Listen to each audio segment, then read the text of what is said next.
सब केशव के ऊपर छोड़ दिया है, आराम से शांति से बैठे हैं रथ के अंदर, सिर्फ केशव के ऊपर छोड़। दूसरों का साथ बुरा कर लोगे ठीक है, वो तो वापस पनप जाएंगे, लेकिन तुम तो गिर गए ना, तुम तो लोगों की नजर में गिर गए हो, तो तुम ऐसा कर क्यों रहे हो? जिस इंसान की मति और गति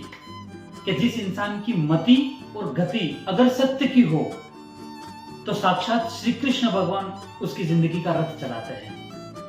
ये बात सत्य पे आधारित होती है, ठीक है। श्रीमद् भगवद गीता में यह बात मिलती है कि श्री कृष्ण भगवान उसी इंसान का रथ खुद स्वयं चलाएंगे जिस इंसान की गति और मति दोनों सत्य की राह पे हो, कि मुझे कहाँ जाना है, मुझे मेरे जिंदगी का अर्थ क्या है और परमार्थ क्या है। अगर वो जानता है तो उसका रथ खुद साक्षात श्री कृष्ण भगवान चला। उसको कोई टेंशन लेने की जरूरत नहीं है, उसको कोई लोड लेने की जरूरत नहीं है, उसकी जीवन साक्षात श्री कृष्ण भगवान चलाएंगे। उसका रथ, उसकी जिंदगी का जो रथ चल रहा है, उसकी जिंदगी के जो अध्याय चल रहे हैं, जिंदगी में जो कुछ भी उसकी लाइफ में चलेगा, उसको कोई टेंशन लेने की जरूरत नहीं है। सब केशव के ऊपर छोड़ दिया है, आराम से शांति से बैठे हैं रथ के अंदर, सिर्फ केशव के ऊपर छोड़ दिया। उनकी गति बहुत अच्छे से होती है, ठीक है, और उनकी गति बहुत सत्य पे आधारित होती है।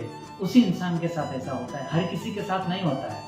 तू मैं करते रहते हैं एक दूसरे पे, है ना, एक दूसरे को नीचा दिखाने की कोशिश करते हैं, एक दूसरे को बकवास करने पर मजबूर कर देते हैं, एक इंसान के दिल को दुखाते हैं, किसी इंसान की इंसानियत को नहीं समझते हैं, हमेशा दो गुलापन व्यवहार करते हैं, खुद को धोखे में रख रहे हो, ठीक है, खुद को धोखे में रख रहे हो, खुद की जिंदगी खुद खराब कर रहे हो। दूसरों का कुछ नहीं जाता है, तुम दूसरों का साथ बुरा कर लोगे ठीक है, वो तो वापस पनप जाएंगे, लेकिन तुम तो गिर गए ना, तुम तो लोगों की नजर में गिर गए हो, तो तुम ऐसा कर क्यों रहे हो? ठीक है, ऐसे लोगों की श्री कृष्ण भगवान कोई सहायता नहीं करते हैं। सहायता उन्हीं की करते हैं जिनकी मति और गति सत्य की हो, उनकी जरूर प्रभु सहायता करते हैं।